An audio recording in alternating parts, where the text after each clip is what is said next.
Good morning. I thought today we might go to the beach. Just finished my coffee, okay? But often if we go to the beach and it's the middle of the summer, it's nice and warm. But today it looks very cold. And last week we just had snow, didn't we? So we need to be wrapped up warm. On the other hand, perhaps we could have a think about this and perhaps we could pretend to go to a beach that's in the sunshine. So then we won't need all this heavy gear and we can take all that off and get rid of it.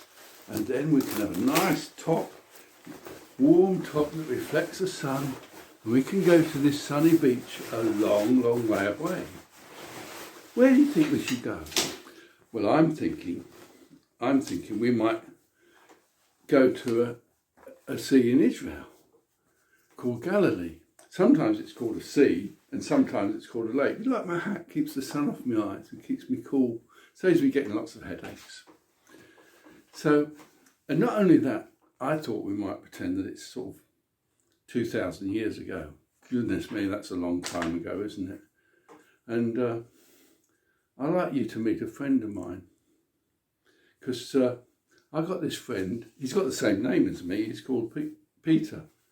And or Simon, Peter Simon, and sometimes he's known as Simon, sometimes he's known as Peter.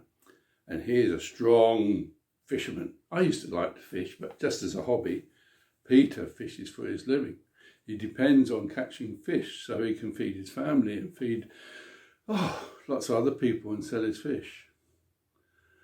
But on this particular day, Peter had been fishing all night with his friend. And they had caught no fish at all.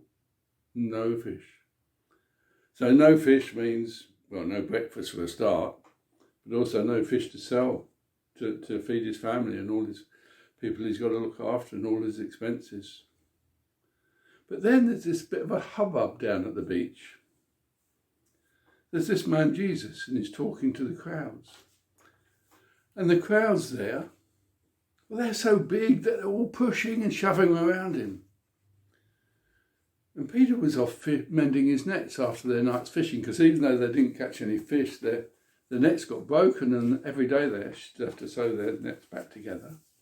And you know what? Sneaky Jesus, he got into Peter's boat and pushed it away from the shore so that he could be in the boat and safely speak and teach to all the crowds of people that were there.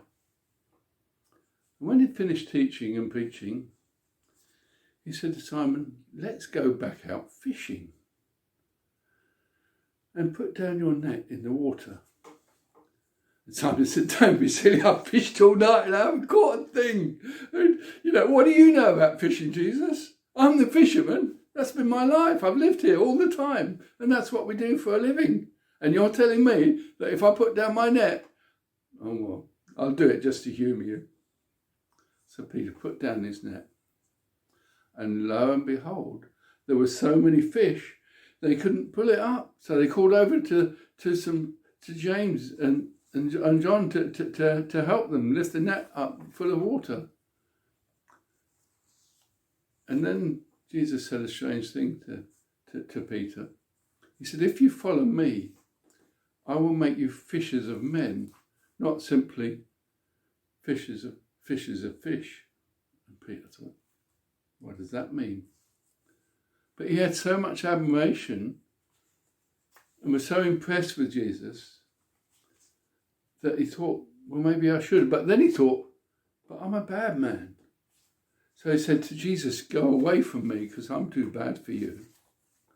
But then Jesus said, no, you're not too bad. If you follow me, I will make you fishers of men. Fishers of men. What did that mean? Well, I think it meant that he wouldn't be putting down his net and pulling men up out of the sea. I don't think he meant that, or men and women out of the sea. I think he meant he would help people come to know Jesus for themselves. And so Jesus got up and he followed Jesus. And when later on Peter needed to be fishers of men and a fisherman of men, I don't think his nets would have been any good, do you?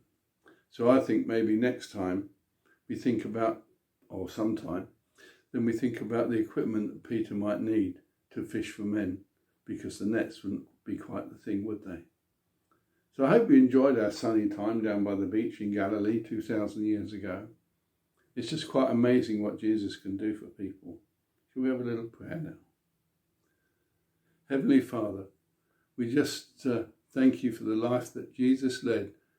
We thank you for the miracles he could perform and show people how if they followed him, they could be fishers of men.